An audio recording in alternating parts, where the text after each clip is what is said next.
जहाँ डर हो ना फिकर मिट्टी की Hey everybody, I, Preeti Gill, SAS woman of Amritsar, extend a warm welcome to all of you to another exclusive session of the Right Circle, a cherished initiative of the Prabha Khaitan Foundation. Today's session is held in association with our hospitality partner Taj Swarna, our media partner Dainik Jagran, and the SAS Women of Amritsar. It is supported by our patron Shree Cements Limited as their CSR initiative. It is an honor to have Neerja Chowdhury grace the occasion with her presence in today's episode of the Right Circle in Amritsar. Your presence is a testament to your enduring commitment to the written word and your dedication to promoting the free exchange of ideas. The Prabha Khaitan Foundation, a non-profitable trust based in Kolkata, was founded by eminent literature and cultural activist late Dr. Prabha Khaitan in the early 1980s. Her vision of working for a better tomorrow is woven in her famous words, Karam hi Jeevan hai, work is life. The foundation dedicatedly works towards widening the reach and readership of English literature, Hindi literature, and regional literature under the auspices of its multifaceted initiatives like an Author's Afternoon, the Right Circle, the Universe Writes, Aakhar, Kalam, and Loves. The Right Circle is one of the stellar initiatives of the Foundation because it gives a platform for writers in the English language and widens its reach and readership. Notable authors get to interact about their life and literary works with a discerning audience. Music to us is an art form that is of utmost importance. Introducing the music of the month of November, Born from the Land, curated and composed by three-time Grammy Award winner Ricky Kedge. The composer has conceptualized 12 musical pieces for the foundation, each representing a different theme. The soundtrack features Senegalese Baba Mal Grammy Award winner Lonnie Park, the Mansi Youth Choir from South Africa, and IP Singh from India. It has been performed at key international events to raise awareness about the challenges and problems associated with land degradation and desertification worldwide. Neerja doesn't need any introduction, but allow me to give you a few words about her. Neerja Chowdhury is an award-winning journalist, columnist, and political commentator. In the course of a distinguished career of over 40 years, she was political editor of the Indian Express for 10 years and covered the terms of 8 prime ministers and 10 Lok Sabha elections. She has won several prestigious awards for her journalism, including the first Chameli Devi Jain Award for Outstanding Women Media Persons, the India Today PUCL Journalism for Human Rights Award, and the Prem Bhatia Award for Political Reporting. She is contributing editor, the Indian Express, and her weekly column, the Neerja Chowdhury column, is widely followed by participants and observers of contemporary Indian politics. She lives in Gurgaon. To be in conversation with Neerja today, we have SAS woman of Amritsar, Preeti Gill. So without further ado, over to Preeti. Television, a lot of your not only interviews about this particular book, but before that and on so many other occasions, all your astute comments and all the commentary that we've been hearing from you about all the stuff that's been happening in the political arena in this country over the years. You've of course covered the terms of 8 prime ministers, I believe, and 6. No, in the book there are 6, but you've covered in your reporting. Yes. And also 10 Lok Sabha elections. So what this has done is, of course, to give you a unique perspective and access and years of interviews and reportage, all of which you used in this book. It's a fascinating book, and as you can see from my own copy, it's like bristling with little marks that I've been making in it, because one just enjoyed the book so much, and there are just so many interesting stories that you want to go back to again and again, and there's a lot in it which came as a surprise, I have to say. How Prime Ministers Decide. If you were to see this title staring at you from a bookshop shelf, I mean, there's no way that you can avoid picking it up. And once you've picked it up and read it the way that I have, you have to admit that the price, $9.99, is actually worth it. Because I think every page is so full of information. And all the backdoors, strategies, the machinations, the things that her or his advisors are telling the prime ministers. And the only thing I feel bad about, of course, until I reached the epilogue was why do we not have Narendra Modi? Because there is like this figure that looms large over Indian politics, over most of our lives, also I think in so many different ways, right from demonetization onwards. So there, it would have been quite wonderful, but I do agree that you need hindsight and you need some distance before one can actually write about someone. And it's actually really a thrilling read.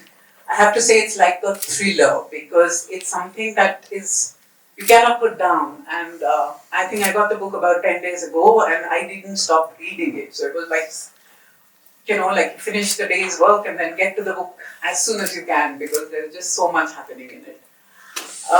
Compelling completely. And the other thing is that of course it's real life. And it's about people who govern you and it's about people who are taking decisions about you.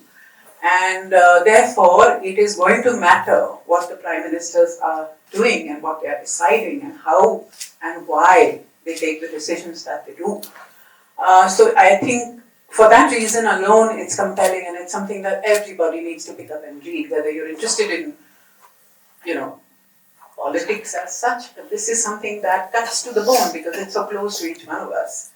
And I think each one of us would want to know, therefore, what the Prime Minister thinks. So first of all, let's start with you just sort of telling me why you decided to do this book. How long did it take you? I know that you would have had scores of, interviews written up, but how long did it take? First of all, I want to thank all of you, for those of you who brought me here, PK Foundation and its partners, and this wonderful battery of women who've done the conversations with me. I had almost forgotten how dynamic the women of Punjab are. And the last 4 days have been a reminder to me.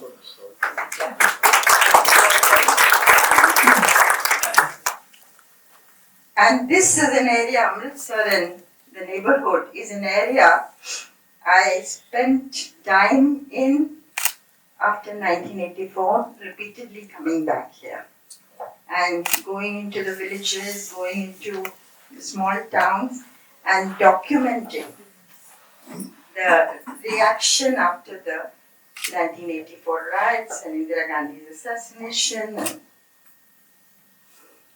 So I couldn't help telling the driver, please take me to Amritsar via Mehta Chowk. Oh. So I spent a couple of hours there today, just, talking to the older people who lived through that period and younger people who knew, were in the 20s. And this old man selling fruit by the wayside, I told the driver, just stop there, we'll talk to him. And he remembered the day Bhindranwala was taken away, the violence, how they'd hidden, and he remembered everything. And you remember Zail Singh, na? Gyani Zail Singh. Unka asli mein tha, unhone unko aage kiya tha. Now this is something I wrote about years ago, decades ago, and this man relived it today. And next door, this young Sardar who had a tea shop and joined in the conversation. And of course knew about Indrawala, and I said to him, it's all very well, you voted for Aam Aadmi Party in a big way, are you happy, not happy? So they all had a view. And then I said, but what about the Bada election? So he said, I'm not going to vote for Modi. I said, why? 70 rupees ka pyaz, 100 rupees ka petrol. And then I asked him, what do you want to be? What do you really want to do? He said, मैं तो चाय वाला ही रहूँगा. चाय वाला ही तो बन गया ना. So that was fantastic. You know, it was very fascinating. The generations for me to revisit the Damdami Taksal, to talk to people there. Anyway, that's my not an answer to your question, but just to say I'm very happy to be here. Why did I do this book? I've done decades of political coverage, and I felt somewhere down the line that the real picture of how things were happening at the top levels of government and politics didn't get reflected. We had you and I from outside had a very different view of how things happened. That's not the way things were happening. So somewhere I decided this was, to lift the veil, as I say, bit by bit if I could. And so the only thing I've done, I've been lucky to be trusted by people who made decisions, who talked to me in confidence or on record, and I jotted down everything very faithfully. So my cupboards are full of, diaries, and you will be familiar with this. ये जो नए साल की diary देते हैं ना मोटी वाली. A lot of my notes are in those diaries, because they don't wear off, they retain. So I must have had 70, 80, 90 of those mota walas, and of course many, and I faithfully kept them, and it was in the COVID years that I wrote the book. You have 6 prime ministers in this book. The 2 people who are missing, like I said, there is of course Narendra Modi, but there's also Nehru.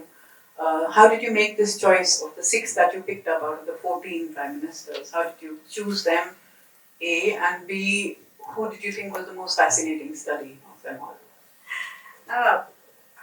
I used the thumb rule initially because I couldn't do 14 in one book.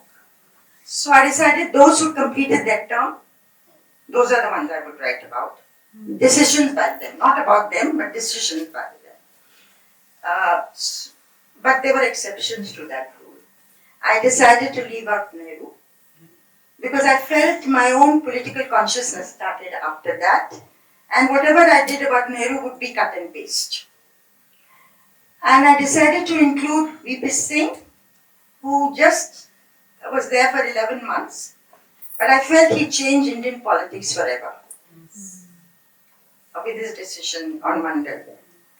Now, I had decided to do Modi, I must tell you. And I did work on it, and I did a draft also.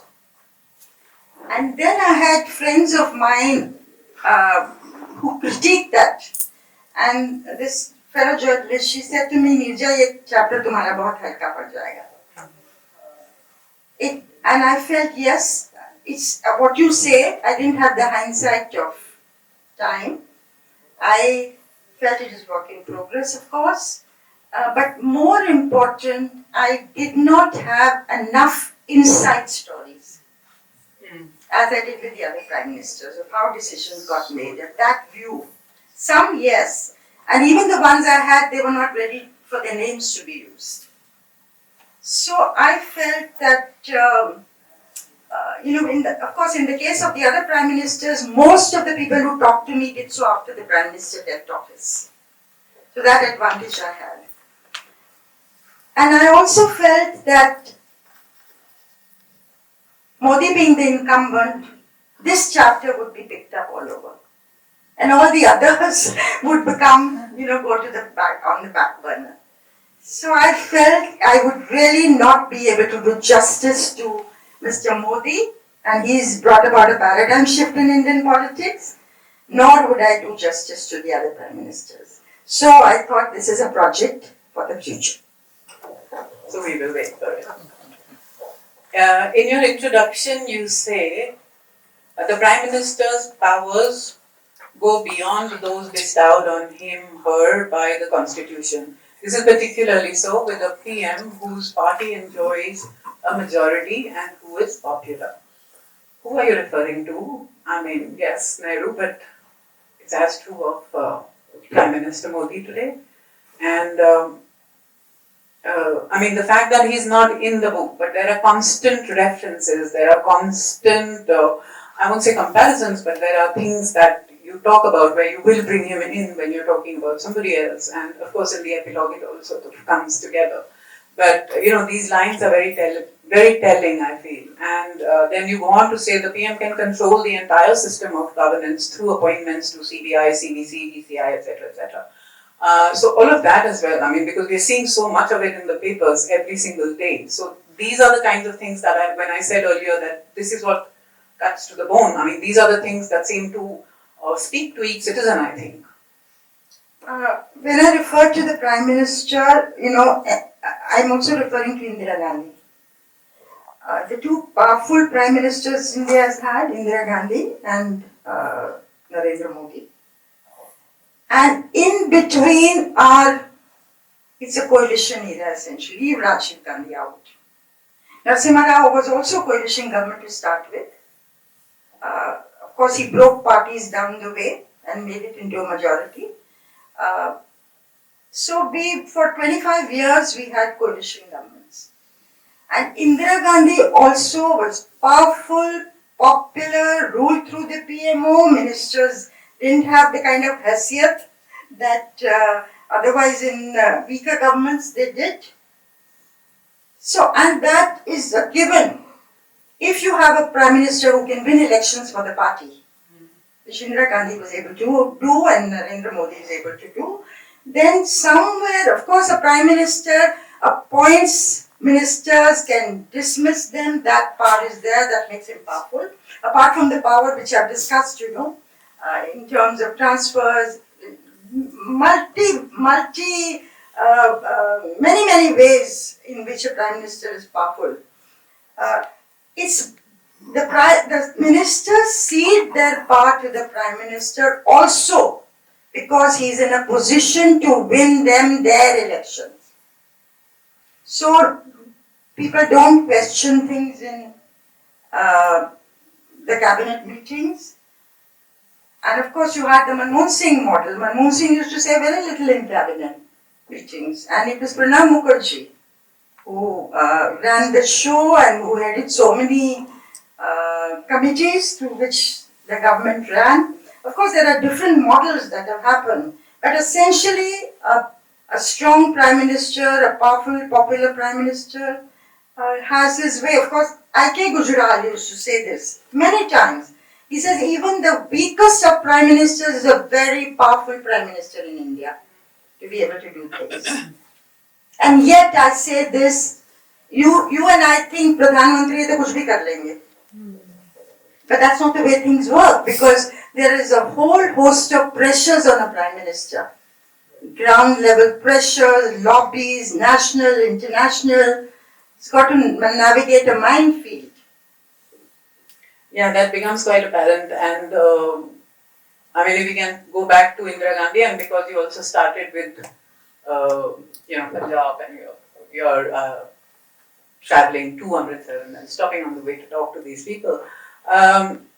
She was shrewd and she was courageous and she had, her grip on politics and she knew how to get her way. But did she have an ideological compass? I mean, I think there was a huge shift, I think, between Nehru and her. You described these three different influences that were on her. And initially, it was her father, and then with P.N.Dhar and that bunch of Kashmiri bureaucrats who were close to her and who influenced her. But the two things that actually stand out, and one is this building up of Bhindranwale, which again to me seems like, morally troublesome. And the other is, of course, Blue Star, because all of that again is something which we talk about all the time here. It has never gone away. So although there is the emergency, there is her election and the losing of that election, but for us, I think in Punjab, these are really big things. The fact that this changed life in Punjab, and it still casts a long shadow. Indira Gandhi, I must admit, to me, you asked that question. I didn't answer it earlier. To me, was the most fascinating. I will not say, people ask me who's the best prime minister, who's done good for the country. I would say very difficult to judge that because they've done good and they've done bad. There has been wisdom and there has not been what I call an ugly underbelly of Indian politics that they represented. But Indira Gandhi is very fascinating from the point of view of the highs and the lows that she touched. Now, ideologically, she herself said, I don't believe in isms. And for her, power was the ism. How to wrest power, how to retain power. And, real politics, she was a master of it. But when she started off, when she became Prime Minister in 1966, Lohiya called her Gungi Gudiya in Parliament, dumb doll. And people, when they would go and see her, she would just doodle and not say much. But people said that, it left the other person wondering, did she mean yes, did she mean no? And for her, it gave her a chance to get a measure of the person sitting there. And then, of course, Muraji called her this chit of a girl. What is the word chopri used? Nixon said she's an old witch. That's when she, took them on America. But so when she was in England, and I've said 5 men influenced Indira Gandhi.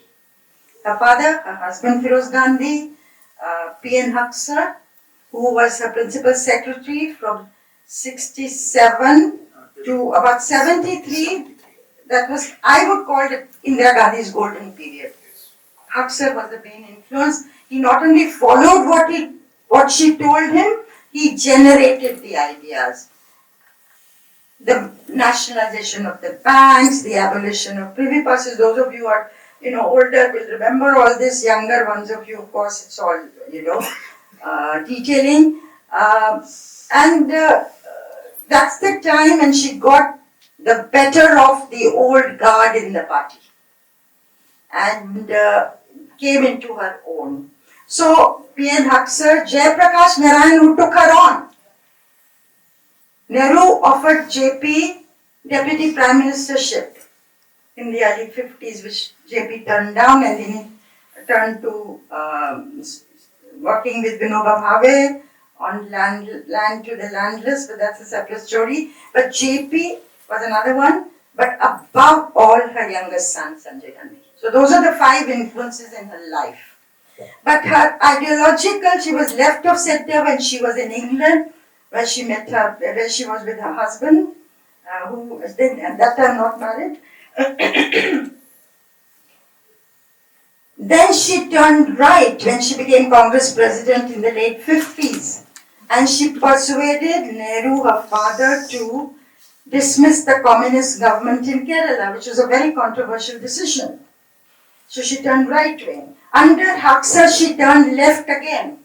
Under Sanjay, she turned right. So, and she said, she herself admitted, I don't believe in, ideology and all that. And I remember when I've documented this, that one of the UP leaders who came to see her once, she said to him, remember, my father was a saint, I'm not. So go and tell the Chief Minister of Uttar Pradesh this. So actually there are so many, extremely fascinating stories because obviously one doesn't know them, and then to find them here, and I just want to know so much more about you. You mentioned JP right now and his relationship with Indira Gandhi, because you said she tried to sideline him, but then or at least go and talk to him and get him to not speak against her. Uh, but you also say that JP held her in affection, and then you talk about that letter. I'd like you to talk about that because I thought that was really such a telling and lovely incident. JP had launched a movement which was called the Bihar movement. I'm summing it all up. It was by the young people of Bihar, earlier of Gujarat, against corruption and for reforms. And it became a movement to dethrone the Bihar government, which was headed by the Congress. And then it called for the resignation of Indira Gandhi. And that was one of the factors that led to the emergency being declared by her. So, and then she put him, during the emergency, she put him in jail. And his kidneys started to malfunction. He sab Chandigarh mein hua tha. He was in hospital there. And then of course she was released earlier. So he was undergoing dialysis twice a week or thrice a week, whatever it was. And despite mounting a protest movement against her, he had gone, wanting her resignation, he had gone to see her just a few months before the emergency came. And he had taken with him a potly of letters that were written by Kamala Nehru to his wife Prabha. This is after the 30s. They had stayed in Anand Bhavan, JP and his wife, with the Nehrus. And JP used to call Nehru Bhai. It was a very close relationship. And Indira Indu. And these were letters where Kamala Nehru had opened her heart to Prabhavati about all the problems she was facing in the Nehru family. And they were very personal letters. You know, even about Nehru, how she was being treated by his sisters and how difficult she found it to be married into a family that was, so elite and had a way of functioning, and she felt put down, and Indira was very close to her mother. And JP said to her, I don't want these letters to fall in the wrong hands. And these wrong hands would be his colleagues who he was working with. Didn't say a word about it.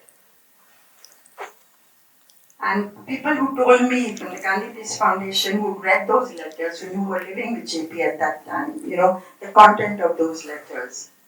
And of course, everybody was furious with this Kumar Prashant. Why did you allow JP to give these letters away? They have historical value. They should have been given to a library and a museum. So JP was JP, and he lived by values very different. But then to go to Rajiv Gandhi, who becomes the Prime Minister because she is assassinated, and again, all of that history is so connected to us in Punjab. Again, was he politically naive? Because there were so many decisions he took. I mean, two which you talk about at great length, Shah Banu, and also the opening of the lock in the Babri Masjid. I mean, it seems to me like when I was reading the book that there are so many things that have such a long history. I mean, they started at some point in time and then they are coming to a fruition now.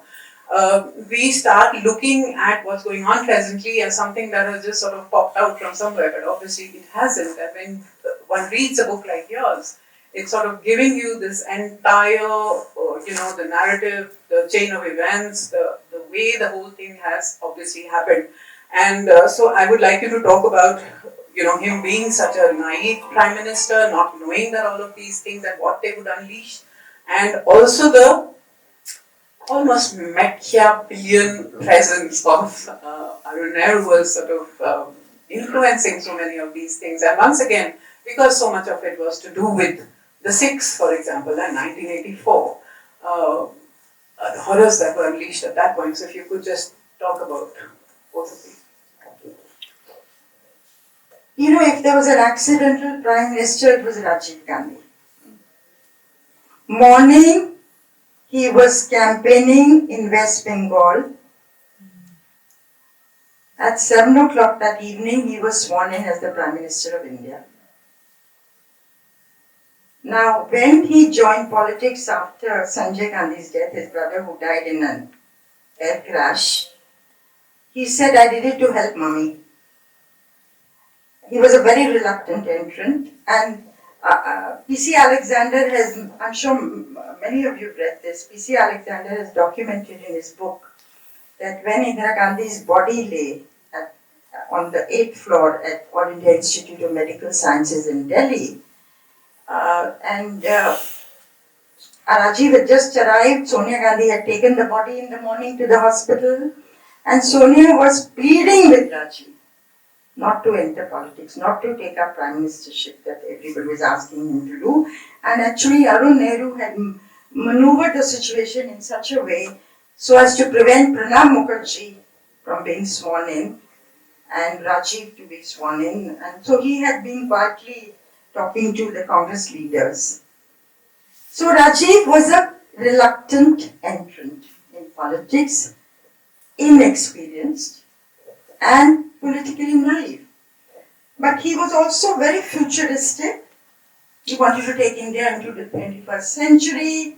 As I say often, technology missions, even getting India ready for the nuclear test and weaponization, that go-ahead was given by Rajiv. Even as he was talking about disarmament and all. The Punjab Accord, Assam Accord, Mizoram Accord, bringing down the voting age, anti-defection law, so many things that he just wanted to break from the past and felt the mandate was for change. And what got him and tripped him was caste and community. There was the Shah Banu judgment, which was, I say it's like any judge, there must be scores and scores of judgments like this in the courts of India every day. A Muslim woman wanting maintenance, older Muslim woman in her 60s with 5 children, had been divorced by her husband, and she asked for maintenance, and the court under the CRPC, not under personal law, gave her 25 rupiah per mahina. And the Muslim community was up in arms. This is interference in the personal law. And Rajiv decided to bring a law to undo that judgment, Muslim Women Bill. The Hindus were up in arms. What is all this? Appeasement of the minority community was a phrase that gained currency then, in Rajiv's time. It was appeasement that Rajiv was into. So in order to placate them, he got the locks at the Babri Masjid opened for Hindus to do darshan of the Ram Lalla. And he neither won this community nor that one. And I remember touring through UP after the opening of the locks, and the kind of communal conflict and feeling and hatred and it was something that shouldn't have happened. Rajiv came down from unprecedented 414 seats, Lok Sabha, unbroken till today, that record, to 197, and Vishwanath Pratap Singh, his finance minister, who had broken away from him, again on buffers and a whole lot of things, became the Mr. Clean of Indian politics and the Prime Minister of India. So Rajiv, I say Indian politics often, big doors swing on little hinges. Hamari politics mein you can trace it. It's a court judgment somewhere. It's this kind of also with Indira Gandhi, the decision to disqualify her from parliament, court decision, led to the emergency. And politics was very different afterwards. So it's these little hinges that often determine the way the pit doors turn. Yeah, but that's what is so interesting. Like I said, that this, for me, this was quite amazing to see almost the kind of close ties between what one imagines are two completely different, I must say one thing, opposing- sorry to interrupt you. I opened the chapter of Rajiv with that quote of Sonia Gandhi, who said about the Muslim women bill against the Shahbanu judgment, Rajiv, if you cannot convince me about it, how will you convince the country? That was very interesting. And then there's this thing that, again, Arun Nehru says to Rajiv, if you want to come back to power, you will have to, one, build the temple at Ayodhya, two, enact the Uniform Civil Code, three, abrogate Article 370. And who has actually done all of this? So, I mean, it's really amazing the way all these things are so connected. So whether it's the Congress, the BJP, the RSS, they were meeting. There were so many closed door meetings between the leaders. And that again is something which I found extremely fascinating. I don't think I'm going to go to that. I must, because I'm sitting in Amritsar. If you'll allow me to do this. The role of Arun Nehru, which has not been documented before, in the anti-Sikh riots that were unleashed in Delhi and elsewhere after Indira Gandhi's assassination on 31st October 1984. Narasimha Rao was the Home Minister, and they decided that Rajiv is going to be made Prime Minister, and Narasimha Rao, that happened at 7 o'clock in the evening. 6 o'clock, Narasimha Rao goes to his office, not block, and he gets a phone call from Arun Nehru asking him to back down as Home Minister and to funnel everything to the Prime Minister's office, which would take charge. And Narasimha Rao did that. So any piece of information was sent to the PMO, and for the next 3 days, the army was not called, and it was only after Indira Gandhi's last rites were performed that the army was called, despite many people going to meet the Prime Minister, Home Minister, urging them to call the army.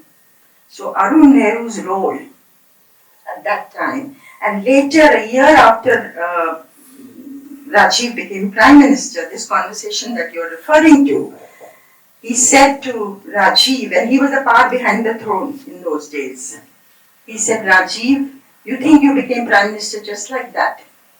5,000 Sikhs died, and the Hindu consolidation took place. And if you want to remain in power, you will have to do these three things. Build a temple in Ayodhya, abrogate 370, and bring in Uniform Civil Code, which is, of course, the core agenda of the BJP. So, sorry. No, not at all. Because, like I said, these are all things that I don't think we've ever forgotten. We talk about them all the time, and year after year, there is Blue Star, and there is Remembrance, and there's 84, and there is Remembrance. And I said this in Chandigarh. I just arrived in Punjab that day, and I said this, that I feel India is going to take a long time to live down what happened in those days. It should never have happened or been allowed to happen. But the time may have come to bring the closure to it, to what happened in 1984. How it will be done, I don't know. Then, of course, there is V.P. Singh and the Mandal report, which he pulls out of some dusty cupboard, as you say, after some 10 years. But I don't want to talk about him or about Narasimha Rao and the Babri Masjid. What I do want to talk about, because I don't think we have much time, is Atal Bihari Vajpayee, because somehow I really like him. And I think we must talk about him, because here is a poet, here is a person who has a friend living openly in the PM's house. He's very, very likable. He likes his steak. He's telling Sardesai about the best place in New York to get a steak, and he's having his drink every evening. So I mean, he's amazing. And in this book, he's particularly amazing because he's in a hardline Hindu party, and yet he comes across as moderate. So I would like you to talk a little bit about him. कल रात को I went to see Vijay Chopra of the Punjab Kesari group and I taken my book to him. तो वो इतनी कहानियां बता रहे, मुझे पूछा तुम्हारा फेवरेट प्राइम मिनिस्टर कौन है after you written. I said मेरा फेवरेट कोई भी एक नहीं है. ही सेड आपका कौन है? मेरा तो अटल बिहारी वाजपेयी है. And then he said I said क्यों? क्योंकि वो झूठ नहीं बोलते थे. आई सेड आप बताओ.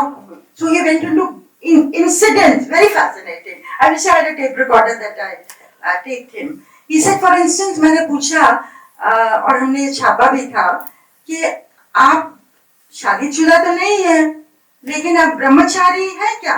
He said, नहीं, मैं ब्रह्मचारी नहीं हूँ. So he was completely wrong.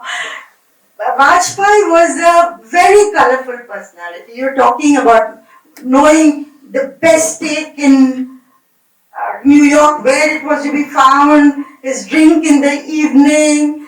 अगर जब रिसेप्शन वगैरह पे प्राइम मिनिस्टर हाउस हम लोग जाते थे तो खाना तो कबाब भी होते थे, जलेबी भी होती थी, समोसा भी होता था, and you could see him tucking into it all. So he was a foodie. He loved food. But what you're saying, the fascinating part of Vajpayee was how he managed to be a moderate in a right-wing Hindu party. And as I keep saying, Advani ji बार-बार बोलते थे ये, we've come through the same stream. I'm called a hawk and he's called a moderate. And there are reasons for that. Partly he cultivated this deliberately over the decades to be seen as larger than the party. Not just part of the party, but larger than the party. And it was his parliamentary career, the across-the-board relationships you have with people from other parties, that was one of the reasons. His relationship with Rajkumari Kaul, who, one of those fascinating relationships that is being written about much more openly now, lately. They were together in college, then they went their own ways, she got married, he became an MP, and then they met again at a meeting at Ramjas College where her husband was a professor, and then things rekindled between them. And when he was Prime Minister, she lived there in his house with her children. And her daughter was his foster daughter, referred to as, of course, now there is a biography saying she was his real daughter. Somebody's done a biography on Vajpayee recently. So, what are the things that made Vajpayee a moderate? And I sometimes think, was Vajpayee the most overrated Prime Minister India has had? Most fascinating, but most overrated, I say. If you look at his term as Prime Minister, when I looked at the decisions, it is okay going in for a nuclear test. And that he himself said after Narasimha Rao's death, everything was prepared for me. I just pressed the button, gave the go-ahead for the button. Everything was ready. So he didn't see that as his great achievement at all. I once talked to him while traveling with him. He saw his efforts to bring about a solution to the Kashmir problem and the relationship with Pakistan as his achievements. Both of them, didn't come to fruition at all. But those efforts he saw as the best parts of his prime ministership. But I sometimes think the importance of being Vajpayee was not what he did. It was what he was and what he represented. And that is the middle part, the middle way, running the country like India by consensus. That he was convinced about. I think that is his legacy. Truly. But also that you've referred to Advani and him coming out of the same pool and, similar backgrounds, and then how their trajectories differ, or their viewpoints and perspectives become different. Um, so talk a little bit more about these political jodis, because you referred to a couple of them in the book. So if you would talk about that also. Yeah. Of course, they were, for instance, 50s, Advani was told to help Vajpayee as a parliamentarian. And they were, at that time, they were not rivals. Advani was considered himself, assisting Vajpayee, but Vajpayee was the senior of the two. Advani used to talk about, जब हम elections use करते थे तो कम हम लोग Bengali market जाके चाट खाते थे या पिक्चर देखते थे. Both of them liked movies. Advani was a movie buff. I remember seeing the theatre hote the na, many good plays in Delhi. You would find Advani and his family always there, and films also. So that kind of a very close relationship of trusted colleagues. And it was when Vajpayee became, or when Advani had the Rath Yatra. That was in 1990 during VP Singh's term, when after the Mandal decision, the BJP took out the Rath Yatra. And Advani saw for the first time the kinds of crowds that came. And the kind of response. For the first time he was seen as a mass leader. And I think somewhere he would have thought, why not me also? But then there was the Hawala thing, which was the real reason why he projected Vajpayee's name for Prime Ministership at the session in Bombay. And then, of course, the real trust deficit came when Vajpayee decided to go for the nuclear testing the device. And he did not tell Advani in advance. He told all the political colleagues only 2 days in advance.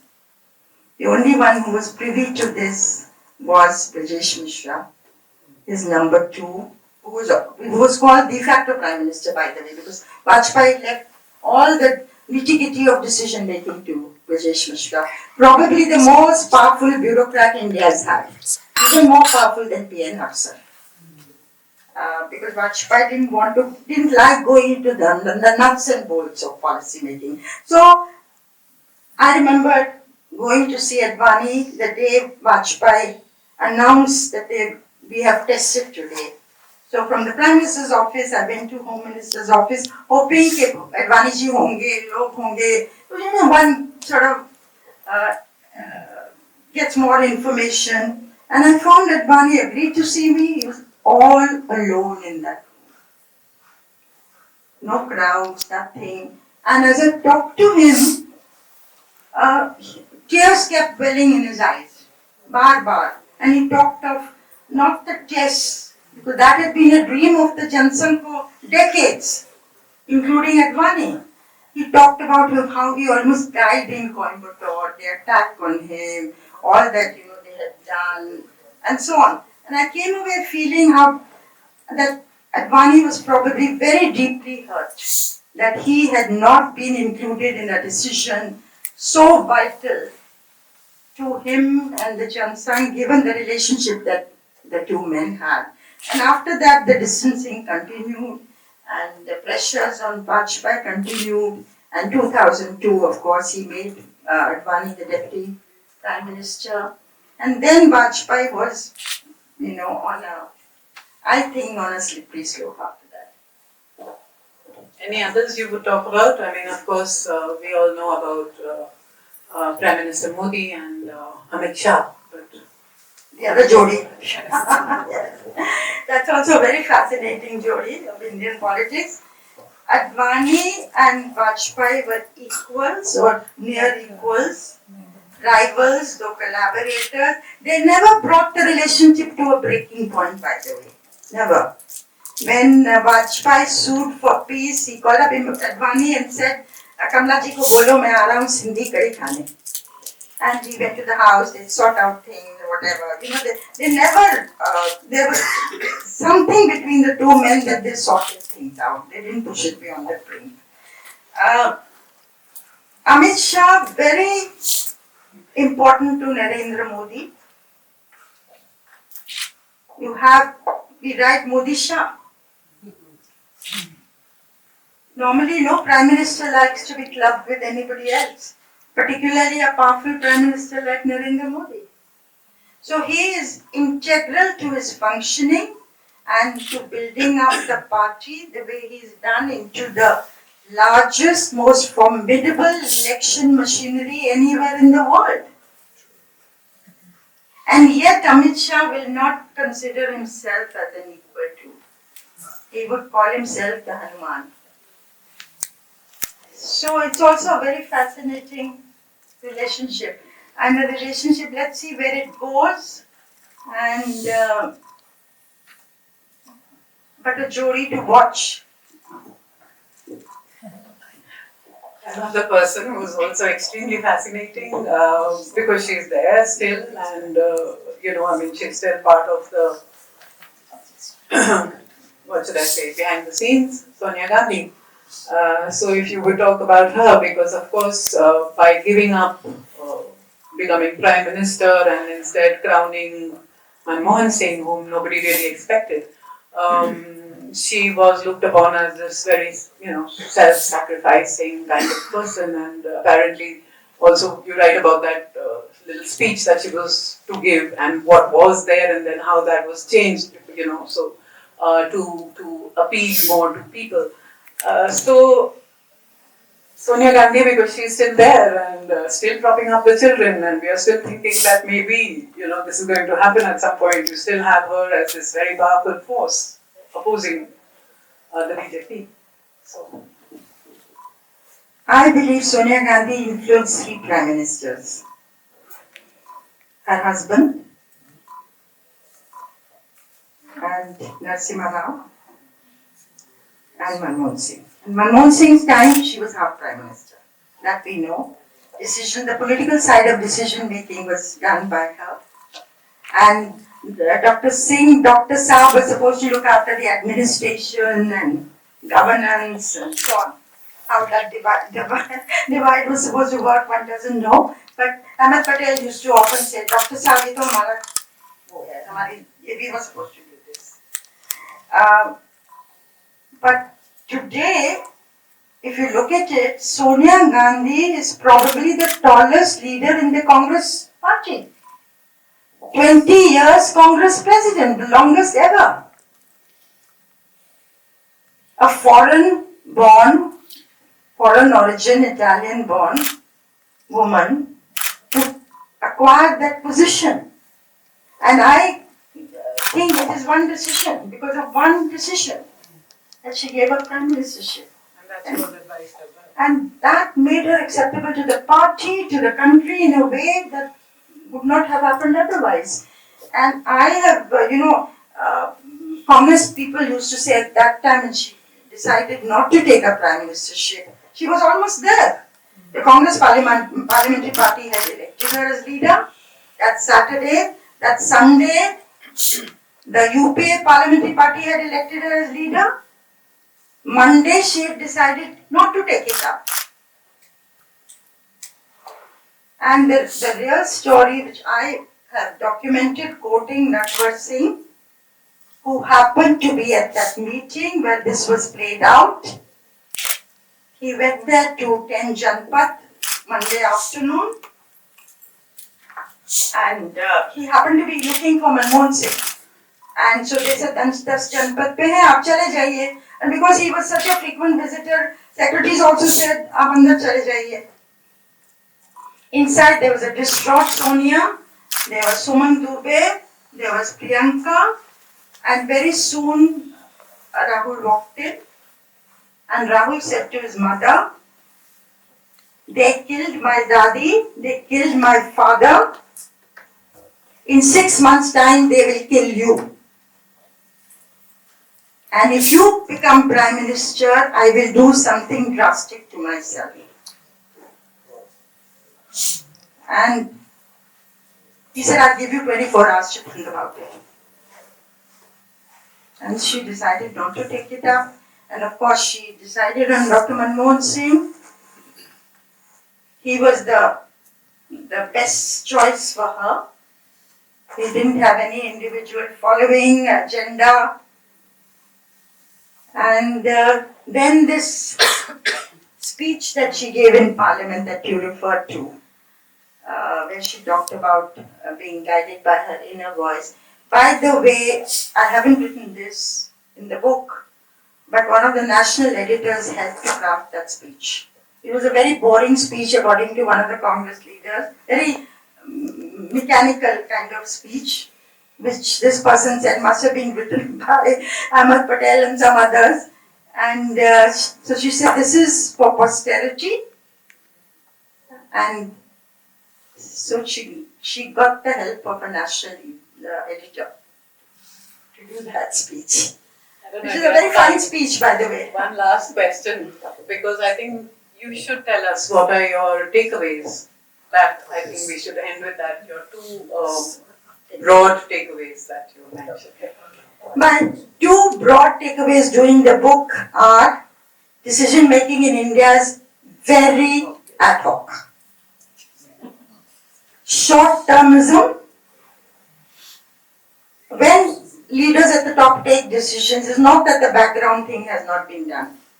Nuclear ke baare mein, CTBT, all these factors were there, we had to go in for it. The timing was decided by the Prime Minister, more to keep survival in mind, political survival in mind. And that's been again and again. So short-termism rather than the long-term impact of that decision in the next 50 years. That does not come into play, I feel, in our decision making. The second thing, Rara, that came to me with renewed force was that India is a coalition. He's meeting together languages. I don't think there's a country in the world as diverse as India, as plural as India. And to run a country like that, which is a coalition, it has to be run like a coalition. Whether it is a brute majority government, whether it's a simple majority government, whether it's a coalition of multi-party alliances. But it has to be run like that, where every voice, even the smallest voice, counts. And what Vajpayee said, and many others felt, the Prime Ministers, this country needs to be run like by a consensus. Thank you very much.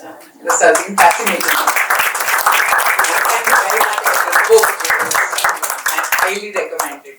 I mean, you're getting copies, but pass it on. That it's something worth reading. Really. Got questions now.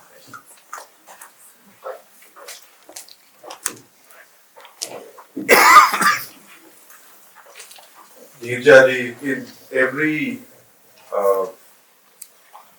environment that we have, even the four walls of our house, there are people who wear the pants in the house.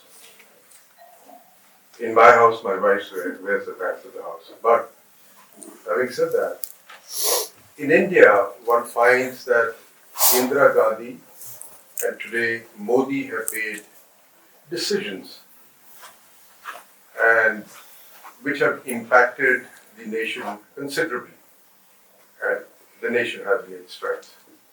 But having said that, perhaps I feel that the statesmen we have had in the nation, amongst the prime ministers that you talk about, Vajpayee ji and perhaps Manmohan Singh, were people who were above board. They were nationalists. They did not look at community or their party politics, but beyond that as well, primarily that.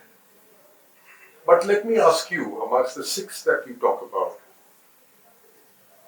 which prime ministers really hold the highest esteem for you? You know, the highest esteem is again a difficult question for me.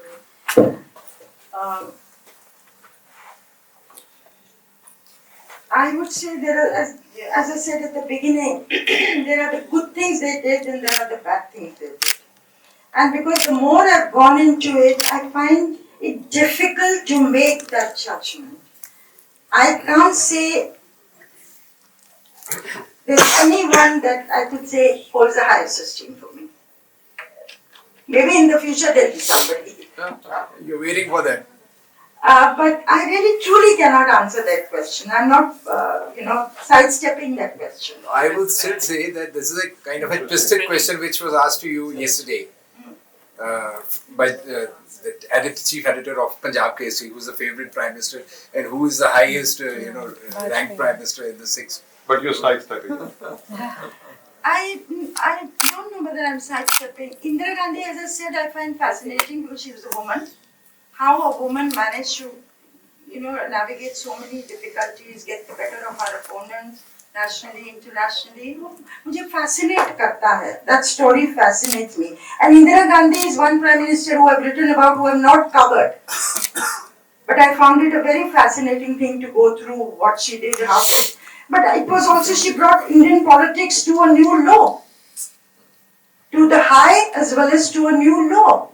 Power for the sake of power, real politics becoming, which generations after her followed. ये लोग सब बोलते थे Indira Gandhi is my mentor. And politicians across parties. But what, you see, earlier years में, there were relationships across parties, despite being opponents, that were respected. That's missing. You were not an enemy because you were an opponent. अब वाजपेयी जी के बारे में पता नहीं था, बहुत लोगों को पता नहीं कि he had cancer. In the mid-80s he had cancer. And he wrote that beautiful poem, how he fought, grappled with death. But it was after Rajiv Gandhi's death that he revealed that Rajiv was the one who sent him for treatment to the US. Rajiv didn't speak a word about it. And he told his people that Vajpayee will stay there, get the treatment till he gets well. And successive prime ministers, every single one of them sent him Vajpayee. None of them they didn't leak this information. But that was a kind of relationship, across the board. Kuch agar badi problem hai, you pick up the phone and talk. Today there is a breakdown. There is a breakdown. There is a lack of trust. And that is, that is unfortunate in a democracy. When you're not able to talk and discuss and find a way out. Because आज आप power में कल दूसरा होगा. इसके पीछे लगा देंगे. But that doesn't answer.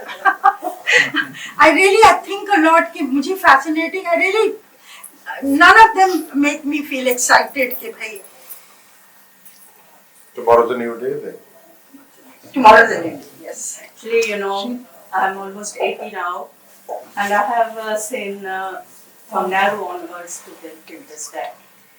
And I feel that we have seen history in the making in 1984 and later in 2002 and then 2014.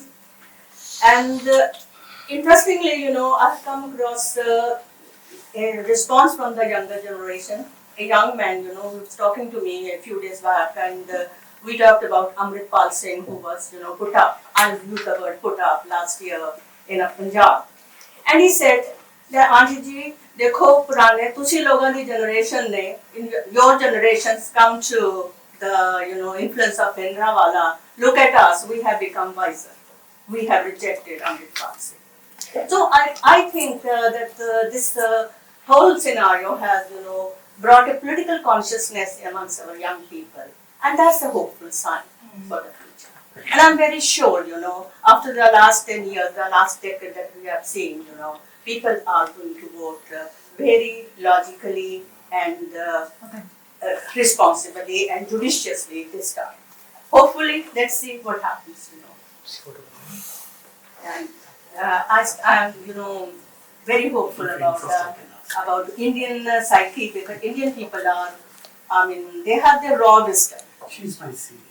They have their raw wisdom, and I'm sure they will, correct this situation just as they corrected Indira Gandhi's that situation. Even though we don't have a JP now, we need a JP, but I think people will bring up some JP someday. And thank you very much. This was very good. I will just rephrase this Gunbirji's first question that he asked. Who was the most ethical of all the prime ministers that you think? And you have been journalist also.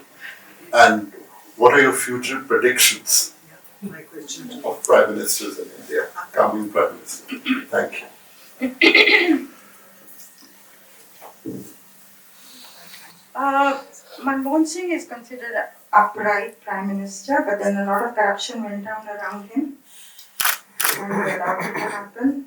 VP Singh was an upright prime minister, no charges of any financial wrongdoing. IK Gujarat. R.K. Gujarat, of course, was in terms of Indira Gandhi also nothing was proved. Rajiv Gandhi nothing was proved. किसने पैसा लिया कहाँ गया we don't know. These are it's very difficult. Modi के बारे में बोलते हैं पैसा तो no charge like that now. Adani का एक चीज सामने है. But again nothing so far. I will say one thing about Modi, and I will say before I say about Modi, another exciting revelation to me doing these prime ministers has been the incredible maturing of our democracy. For all its faults and fault lines, as I study these prime ministers. And I would say about Modi, who's criticized for the pressures that have come on democratic institutions in his regime, he also represents the devolution of power, which is part of the democratic process. ये जो मुझे आज ये young Sikh लड़के ने कहा जो चाय वाला है, I will continue to be chai wala because chai walas can go anywhere. Now, a chai wala, an OBC prime minister, reaching the top. I even say about Draupadi Murmu, becoming the president of India, figure though she is. And I often say this, and I thought that day when it was announced, I thought if I am a woman, tribal woman sitting in Bastar, मुझे तो बहुत excitement होगा. One day I can also make it. So, power has devolved to communities that have been on the peripheries of India, peripheries of the power structure. They are today ruling India. Mayawati ruled Uttar Pradesh on her own. It could be big, good, bad, indifferent rule. You and I can have opinions on it. But a Dalit woman at the helm of affairs is a big thing for our democracy. So that Modi does represent. There are the other challenges of what is happening to the institutions, and that stems from when a person is a very powerful prime minister and concentrates power in the PMO, decisions are made by very few people. Those are issues. Those are issues of democracy, of institution health that need to be looked at. But anyway. My question is, Neerja ji, where do you see India in 24 up to 29? Rising, progressive, or lower? My question, I don't know if everybody is sehmat with me. Are you saying politically? Are you saying politically and democratically, our constitution, the change that is coming in, the Hindutva element, raising its head, minorities being oppressed, and freedom of speech, freedom of everything. Education going down, the quality of education has gone down, and various other things I think everybody understands. Where are we going to go there in 29? Where do we reach? What is our future? Yeah, you were taking 2024 and 2029. It's very difficult to crystal gaze in a country like India. आप जो सोचते हो होता नहीं है. The country surprises you, people of India always surprise you. And that's a marvelous part of it all. 2024, if you ask me, sitting here today, I think the BJP will come back to power. I hope that there'll be enough checks and balances that will kick in with a more strong opposition than we have today. That's my hope. Ultimately, I feel again, having done the book, the real challenge for us is to strengthen our democratic institutions. No matter, people will come and go. Those institutions have to be strengthened. How we do that, that is the real challenge. What is going to happen to them, I don't know. All kinds of stories are there. Kya karenge agar, suppose Modi comes with more than 300 seats, what will they do? That's all speculation that's there in the realm. Will it happen? Other people say, nahi, agar Modi तीसरी बार आ जाते हैं, somebody close to the Prime Minister's office telling me, he will reach out to the minorities in a new way. I don't know. I don't know. So this is all, in the realm of the speculation. One doesn't want to. But as far as the issues are concerned, issues of climate change, issues of education, you're absolutely right. And I would say issues of nutrition. Yes. Child malnutrition in the country is your foundation. If you don't deal with it, irreversible damage is done to your children. Forget dreams about becoming world powers. And if they don't get quality education, then the aspirational revolution is huge. I go around at election time and I talk to young women. They have stars in their eyes. They don't want to be, they want to do the impossible. Walled city of Hyderabad, I was going around with Ovesi, and then I left him and I said, मैं घरों में जाती हूँ अकेले से. And I went into a Muslim home and there was the grandmother, 93-year-old, and 4 generations. And I asked her, I said, what do you want? This is a Muslim woman in the walled city of Hyderabad. What do you want? And not educated. I said, what do you want for your great-granddaughters standing there, 3 of them? She said, I want them to stand on their own feet.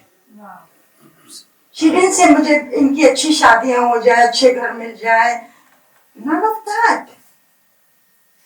And that is, I go to Muzaffarpur in Bihar.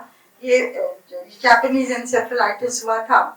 And I'm tracking some home and there's a young girl, Dalit girl. I get talking to her, होगी 10-11 साल की. She had been, father was a drunkard, mother had pulled her out of school. And I asked her, got talking to people around and asked her, I kept asking her, what do you want to be? She was silent, nothing. I also didn't give up. I said, what do you want to be? What would you really like to do? She took 10 minutes to answer. And her one word was, computer. This girl who'd been pulled out of school wanted to learn computers. So, it's an aspirational India. And how do we equip them, for people to break glass ceilings? So, आपने बिल्कुल ठीक कहा, kind of quality of education issues we take up. And then there's something else also. If this government repeats in 2024, you'll have to wait for another 5 years for the next Prime Minister chapter, which you think that you will be doing on Narendra Modi. You won't let you. We can say that the revolution prime ministers of the countries, Indira Gandhi and Modi. Yeah, can I just, you have raised curtains on a large number of stories that happen behind the, Prime Minister's home and you have also been privy to many of their inside stories. One particular phrase I like very much, and that's very close to my heart also, that is political survivor. You have talked about powerful prime ministers, but they have been again looking at vote banks in terms of communities. I would like you to just tell us someone who considered nation first, votes later. Anyone who considered देश पहले आना चाहिए, votes बाद में कर लेंगे. कोई ऐसा है तो जरा बताइए उसके बाद. I would say मेरी किताब की बैक के लिए ना, I'm telling you something that's private. हम लोग सोच रहे थे, the editors wrote something, and the thing was exactly what you said, ना, nation के बारे में नहीं, national interest के बारे में नहीं सोचते थे these leaders, and I found that very objectionable, because I don't charge any of our prime ministers of not thinking for the nation. I really don't believe that they did not think for the nation. They did. It is the kind of complexity of challenges, and yet to say that they did not think of their vote, ये भी बिल्कुल सही नहीं होगा. Of course, for them they would have said अगर vote नहीं लेंगे, जीतेंगे नहीं तो करेंगे क्या? पावर नहीं लेंगे तो उसके बिना तो घर बैठो. So the point is that you have to synthesize the two, but where do you draw the Lakshman rekhas? कि इसके ऊपर हम नहीं या इसके नीचे हम नहीं जाएंगे. Those Lakshman rekhas have shifted, and that is what we need to think about. That is what the leadership needs to think about, and the leadership is forced to think only when there is pressure from the ground. They respect only that.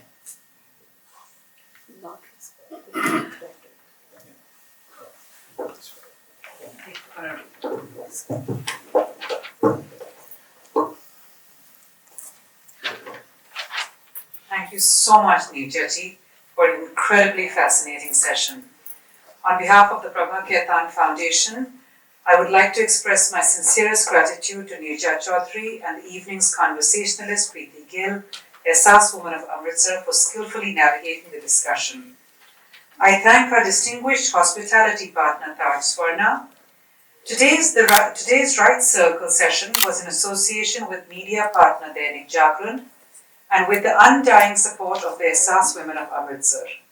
Lastly, I would like to extend our gratitude to you, our wonderful audience, for your active participation, engagement and presence. Your constant support and encouragement inspire us to host more events like this. The Prabha Khaitan Foundation fosters cross-cultural understanding and appreciation. We support artisans and their exquisite craftsmanship to express our gratitude to our patrons and guests by endorsing their products. We encourage everyone to buy products from these skilled craftsmen to promote the sustainability and development of handicrafts. At all our events, we serve regional cuisine, encouraging our authors to embark on a culinary journey to experience India's diverse food culture. And in doing so, we raise awareness about locally sourced ingredients in the city and community. In this context, today we are delighted to present a handcrafted Jaipur puppet as our token of appreciation to dear Neerja ji. In the land of royal splendor where Katputli Nach or puppet dance mesmerizes Jaipur puppet art lovers, delight as fascinating collectibles. Making Jaipur puppets is an age-old craft. Artisans make gorgeous and colorful puppets or dolls with wood and cloth. The workmanship of the doll makers makes Jaipur puppets one of the finest art forms of India. I would now like to request Robinji to felicitate Neerja Chowdhury ji. Born from the